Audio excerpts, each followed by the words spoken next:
Happy Wednesday, February 2nd, Eastern Oregon. I'm Alex McCadden with your Evening News Roundup, featuring local news and weather by EO Alive, your connection to Eastern Oregon. This episode is sponsored by EO&I and Grand Ronde Hospital. AM Live on EOA starts bright and early on Thursday, February 3rd at 8 a.m. Tune in live to watch Brent and Doddsy goof and gab about local happenings in our community. If you aren't able to join live, watch on demand on the EO Alive Roku app or listen to the AM Live podcast on Spotify or wherever you get your podcasts. For our next EO Talks episode, EO Alive is taking a break from politics. On this week's show, Brent sits down with local pianist Graham Hicks to discuss his passion for music. Look for the episode to air on EO Alive TV this Wednesday, February 2nd. The next episode of Keeping It Clear with Cody Bowen goes live on Thursday, February 3rd at 5:30 p.m. Doddsy and Sheriff Bowen will discuss local public safety issues and take questions from the audience live.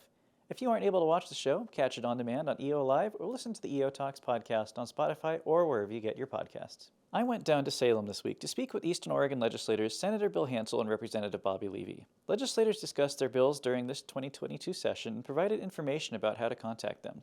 Stay tuned for the interviews to air on Saturday, February 5th at 6 p.m. Now here's Gabe Curtis with your EOA weather forecast for the next 2 days.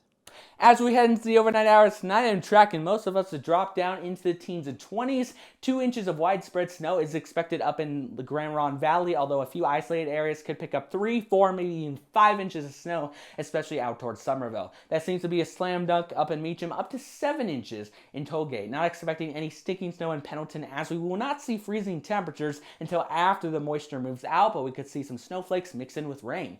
Out toward John Day in Baker City, we will see lighter amounts, not expecting any areas exceeding 2 inches. No accumulating snow towards the far south of our region, as we will be drier.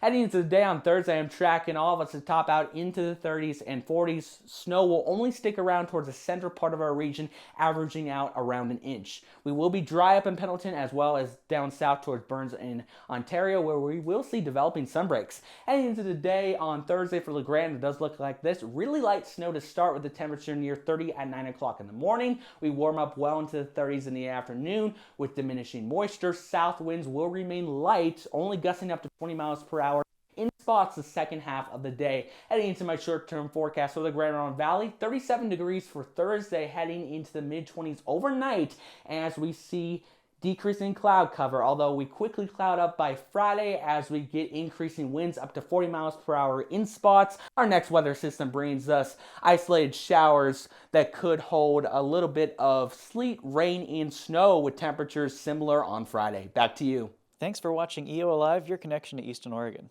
Make sure to follow us on Facebook and download our app for more great local news and shows. If you would like your event featured on the Evening News Roundup, email us at office@eolive.tv. Tune in Friday at 6 p.m. for the next Evening News Roundup.